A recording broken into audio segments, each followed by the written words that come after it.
बहुत स्वागत है आपका वीके न्यूज में। मैं हूं आपके साथ नदीप अहमद। देश में हर दिन लाखों शादियां होती हैं, लेकिन कुछ शादियां अखबारों की सुर्खियां बन पाती हैं। इसकी वजह कुछ खास होती है, ये आपको बताएंगे। लेकिन कहते हैं कि जब दिल जुड़ जाए तो वो किसी की नहीं सुनते हैं। प्यार ना तो धर्म को देख कर किया जाता है और ना ही मजहब को देख कर किया जाता है। प्यार की वजह से लोग 7 समंदर पार से भी चले आते हैं, क्योंकि जब दिल मिल जाए तो फासले कितने भी क्यों ना हो, कोई मायने नहीं रखते हैं। कहते हैं ना कि जब दूल्हा दुल्हन राजी तो क्या करेगा काजी। यही हुआ बस्ती में एक युवक के साथ जो जापान की एक इंजीनियरिंग कंपनी में काम करता है।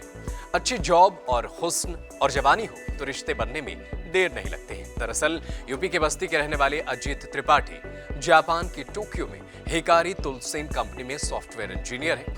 पिछले 8 साल से वो जापान में जॉब कर रहे थे। इस दौरान उन्हें जापान की रहने वाली मसाको भी टोक्यो में ही रहती थी, जो ऑनलाइन मार्केटिंग मैनेजर के रूप में कार्य करती थी। जितनी आसानी से ये खबर आप देख रहे हैं, उतनी आसान इन दोनों की शादी नहीं थी। दोनों परिवारों को इसके लिए राजी करना पड़ा। अजीत को जहां परिवार के सभी सदस्यों के साथ अपने माँ बाप और परिजनों का दिल जीतना था, वहीं उधर दुल्हन मसाको को अपने माता पिता शसीको और नोरी फूमी को इसके लिए तैयार करना था। किसी चुनौती से ये कम नहीं था। अंत में दोनों ने अपने परिवार को इस विवाह के लिए राजी कर लिया।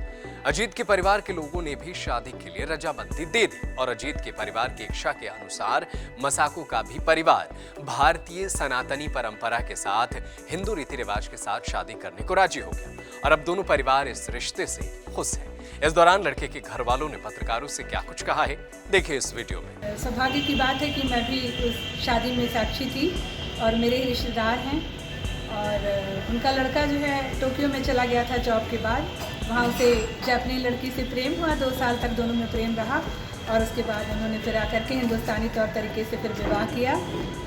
और इस विवाह को किया ही नहीं, बल्कि जो हमारी हिंदुस्तानी परंपरा है, जो सिंदूरदान है, मेहंदी की रस्म है, जो हमारा जो भी कल्चर है, उन लोगों ने बहुत ही बखूबी इसको निभाया भी।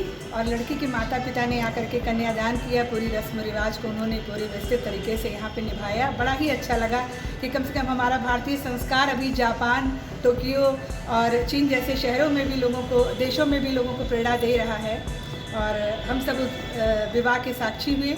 और वहाँ से जो जापान से लड़की है, उनके साथ कितने लोग आए थे पार्टिसिपेट किए शादी में? जी, उनके साथ तो उनके माता पिता ही आए थे शादी में पार्टिसिपेट किए, लेकिन उस शादी के साक्षी लड़की के भाई जो बने वो हिंदुस्तान के ही थे और भाई बनकर लोगों ने कन्यादान किया और यहीं के लोगों ने पूरे रस्म रिवाज को कैसे, मतलब इन दोनों का जोड़ा कैसे बना? कुछ थोड़ा जोड़ा, ये अजीत त्रिपाठी जी सॉफ्टवेयर इंजीनियर थे और इन्होंने अपनी नौकरी की शुरुआत वहाँ से की, टोक्यो से ही। और दोनों में बहुत दिनों से प्रेम 2 वर्षों से चल रहा था और फिर ये हुआ कि आप आइए और हिंदुस्तानी तरीके से आप दोनों की शादी कराई जाए। तो लड़की मसाको जो थी वो बहुत, मतलब उसको बहुत अच्छा लगा हिंदुस्तानी जो परंपरा है, कल्चर है, तो वो भी इस विवाह के लिए तैयार हो गई और यहाँ पर आकर के उसने। दोनों के परिजनों का क्या रिएक्शन रहा इस शादी में? बहुत ही सुंदर रिएक्शन था भैया, बहुत सुंदर दृश्य था और इतना अच्छा लगा कि हमारा हिंदुस्तान जो है, उसका जो संस्कार है, उसका जो कल्चर है, विदेशों में भी लोग उस चीज़ को फॉलो कर रहे हैं।